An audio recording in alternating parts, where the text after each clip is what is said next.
Hello friends, আমি কিছুদিন আগে তোমাদেরকে শর্টসে একটা কারাগা ফেস্টিভ্যাল বলে ভিডিও দিয়েছিলাম। চলো এবার বলে দিই কারাগা ফেস্টিভ্যাল কি। কর্ণাটকের রাজধানী ব্যাঙ্গালোরের অন্যতম প্রাচীন ঐতিহ্যবাহী লোক উৎসব হলো এই কারাগা ফেস্টিভ্যাল বা কারাগা উৎসব, যা মূলত দ্রৌপদীর উপাসনা হিসাবে পালিত হয়। এই উৎসবটি অনুষ্ঠিত হয় মূলত চৈত্র মাসের পূর্ণিমার সময় শ্রী ধর্মরায় স্বামী মন্দিরে। পৌরাণিক কাহিনী অনুসারে কুরুক্ষেত্রের যুদ্ধের পর পাণ্ডবদের স্বর্গারোহণের সময় দ্রৌপদী একা পড়ে যান এবং অসুরদের দ্বারা আক্রান্ত হন। তখন তিনি আদিশক্তি রূপ ধারণ করে অসুরদের নিধন করতে বীর কুমারদের সৃষ্টি করে। এই ঘটনার পরিপ্রেক্ষিতে সেই সময় থেকে সেই দিনের স্মৃতি হিসাবে প্রতি বছর এই উৎসবটি পালন করা হয়। মূলত তিগালা সম্প্রদায়ের মানুষদের দ্বারাই এই উৎসবটি পালন হয়, এটা শুনেছি। উৎসবটি প্রায় 11 দিন ধরে চলে। এই উৎসবটি হিন্দু মুসলিম ঐক্যের প্রতীক হিসাবেও পালিত হয়। এবারে বলে দিই কারাগা শব্দের অর্থ কি।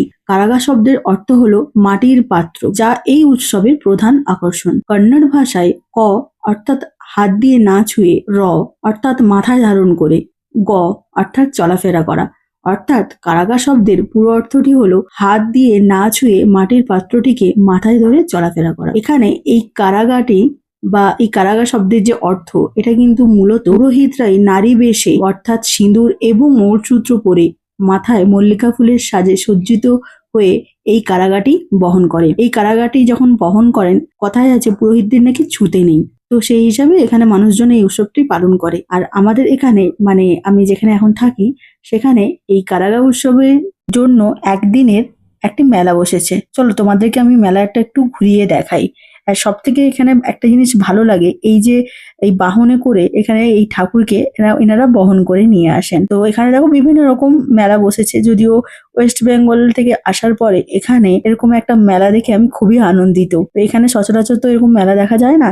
এখানে রাস্তার দুধারেই মূলত এই দোকানগুলি বসেছে এবং সমস্ত কিছু এই মেলাতে তোমরা পেয়ে যাবে। ব্যাঙ্গালোরের আরেকটা জিনিস আমার খুব ভালো লাগে, এখানে মহিলারা মূলত ছোট থেকে বড়রা সবাই যে কোনো উৎসবে চুড়ি এবং ফুলের সাজসজ্জায় এরা সজ্জিত হয়, যেটা খুব ভালো লাগে দেখতে। আরেকটা জিনিস, এখানে প্রত্যেকটা আগত মানুষদের এনারা প্রসাদ হিসেবে শরবত এবং এখানে যে প্রসাদ মূলত সেগুলো সবই এনারা দিয়ে থাকেন। কি কি দোকান বসেছে তোমাদেরকে এক ঝলকে তো আমি সব দেখিয়ে দিলাম। এরকম আরো ইনফরমেটিভ ভিডিও দেখতে আমার চ্যানেলটির অবশ্যই পাশে থেকো, লাইক করো আর কমেন্ট করো। আবার খুব তাড়াতাড়ি তোমাদের সাথে আমি দেখা করছি অন্য ব্লগে।